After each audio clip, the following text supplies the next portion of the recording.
যুক্তরাষ্ট্রে জাতিসংঘের সাধারণ অধিবেশনের ফাঁকে মার্কিন প্রেসিডেন্ট জো বাইডেনের সাথে বৈঠক করেছেন অন্তর্বর্তীকালীন সরকারের প্রধান উপদেষ্টা অধ্যাপক ডক্টর মোহাম্মদ ইউনূস।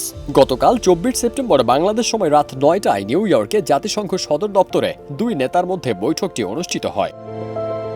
২৫০টিরও বেশি ডিজাইন অপশন নিয়ে ওয়ালটন স্মার্ট ফ্রিজ, বোঝে আপনার প্রয়োজন। বৈঠকের পরে এ বিষয়ে একটি প্রেস বিজ্ঞপ্তি প্রকাশ করেছে হোয়াইট হাউস। এতে বলা হয়, বৈঠকে বাইডেন বলেছেন, বাংলাদেশের নতুন সংস্কার কর্মসূচি বাস্তবায়নে মার্কিন সমর্থন অব্যাহত থাকবে। হোয়াইট হাউসের ওয়েবসাইটে বিবৃতিটি প্রকাশ করা হয়।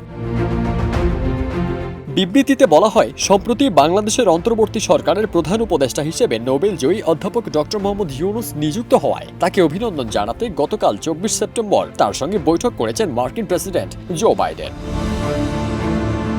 বৈঠকে যুক্তরাষ্ট্র ও বাংলাদেশের মধ্যকার ঘনিষ্ঠ অংশীদারিত্বের বিষয়টি উল্লেখ করেছেন উভয় নেতা। আর এই সম্পর্কের মূলে রয়েছে পারস্পরিক গণতান্ত্রিক মূল্যবোধ ও জনগণের মধ্যকার শক্তিশালী বন্ধন।